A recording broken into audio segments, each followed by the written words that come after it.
திரு M Kumar, பாஜக இருக்கும்போது எப்படி அந்த கூட்டணிக்குள்ள தாவேக்கா வரும்? இது பாஜக ஒரு டீம் அனுப்புது, அவங்க என்டிஏ குழுன்னு வந்து விசாரிக்கிறாங்க, இதன் பின்னாடி ஒரு சதி இருக்கு அப்படின்ற குற்றச்சாட்டை முன்வைக்கிறாங்க. ஒரு மத்திய அரசு இந்தியாவிற்கு ஒட்டுமொத்த இந்தியாவுக்கும் தலைமை பொறுப்பேற்று நடத்தக்கூடிய ஒரு இந்திய அரசு ஒரு மாநிலத்தில் ஒரு பெரிய சம்பவம் நடந்திருக்கிறது. ஒரு நடிகர் அரசியல் கட்சி ஆரம்பிக்க போகிறேன் என்று வந்திருக்கிறார். அவர் வந்த இடத்துல கூட்ட நெரிசலில் 41 பேர் இறந்திருக்காங்க. அப்போ அந்த இடத்த மத்திய அரசு அந்த அந்த அந்த மத்திய அரசாவல்ல, என்டிஏ வந்து எம்பிக்களை தனியா அந்த அரசு தானே. அது என்ன சட்ட ரீதியா அதுக்கு என்ன வேலிடிட்டி? மத்தியில இருக்கிற அரசு அது என்டிஏவோட அரசு தானே.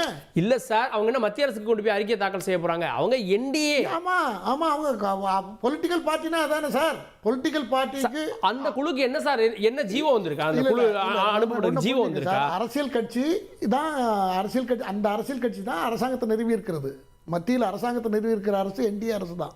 அந்த அரசு அந்த கட்சிக்காரங்க வந்து பாஜக அவங்க வந்து இங்கே என்ன நடந்தது, இந்த சம்பவத்தை நேரடியாக உடனே ஸ்பாட்டுக்கு வந்து எல்லாத்துட்டையும் பாதிக்கப்பட்டவர்கள்ட்ட மற்ற பொதுமக்கள்கிட்டலாம் விசாரித்து விரிவான ஒரு அறிக்கையை மத்திய அரசுக்கு அனுப்பியிருக்கிறது. இதுல என்ன, இதுக்கு என்ன, இல்ல அதன் பின்னணி என்னன்னு கேக்குறாங்க. பின்னணி ஒண்ணுமே இல்லை. உண்மையிலே பாதிப்பு யாரு? ஏன்னா இவங்க பலவீனமா இந்த சூழல்ல விஜய் உணரப்படுறாரு.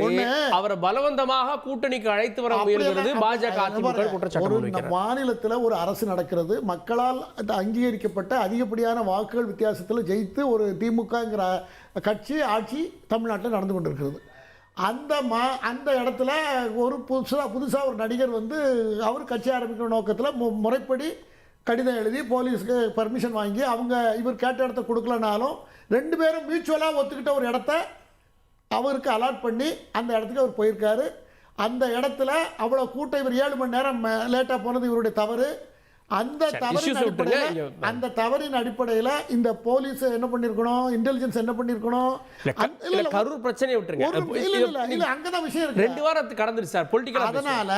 அதனால அந்த சம்பவத்துல மாற்றி மாற்றி குற்றம் சாட்டு வைக்கிறாங்க. யார் காரணம்? இதுல சதி எது இருக்கிறதா? விஜய் சரப்புல தாவேகாவினர் வைக்கிற சதி என்ன? இது திட்டமிட்ட சதி.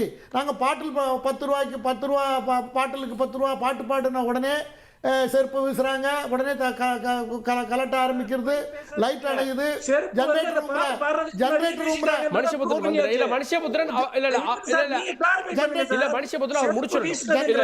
அவர் முடிச்சிடட்டும், அவர் பேச முடிச்சிடட்டும்.